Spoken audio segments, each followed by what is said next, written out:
I must begin by expressing my profound disgust and concern regarding the recent case involving 4 men who preyed on a vulnerable teenage girl.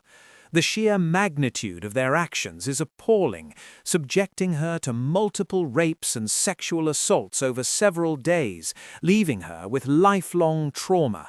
It's an unconscionable violation that cannot be tolerated in any civilized society. Now, I understand that our justice system serves 2 primary purposes: punishment for the crime committed and rehabilitation of the offender where possible. I am not advocating for vigilantism or harsh sentences born out of pure emotion. However, we must approach this situation rationally, with a clear understanding of the facts and the potential consequences.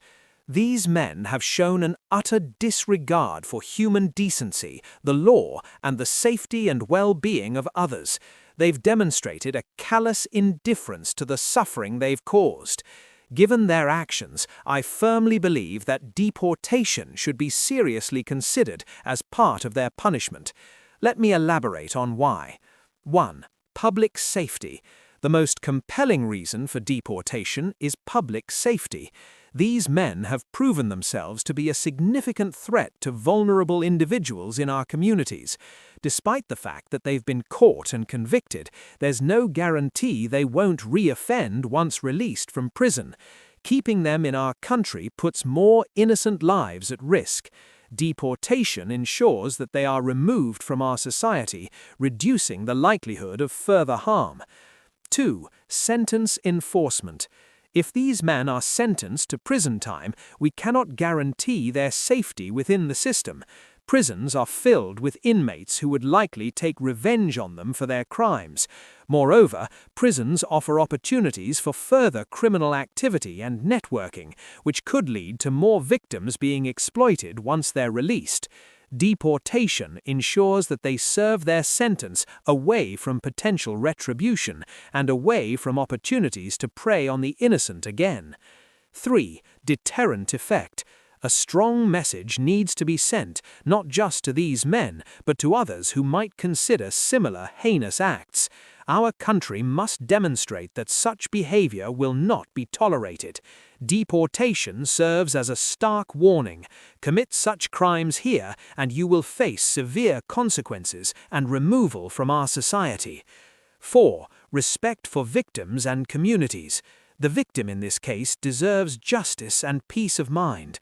She has been through an unimaginable ordeal, and knowing that her attackers are still in the country could cause her ongoing distress. Similarly, the communities these men terrorized deserve to feel safe again. Deportation can provide a sense of closure for the victim and a renewed sense of security for those living in affected areas. Now, I'm not suggesting that we deport every foreign-born criminal who commits a crime in our country.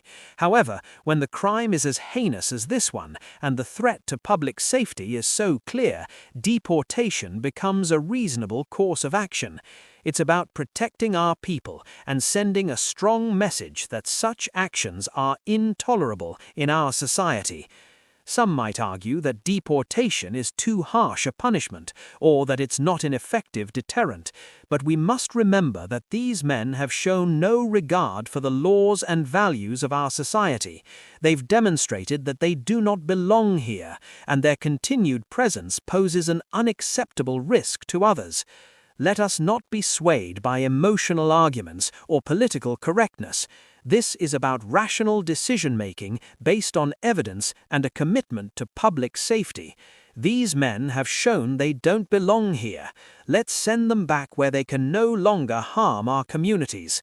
In conclusion, deportation should indeed be on the table for these men. It serves to protect our people, enforce sentences, deter future crimes, and provide justice and peace of mind for victims and communities alike. It's a rational, proportionate response to their heinous actions.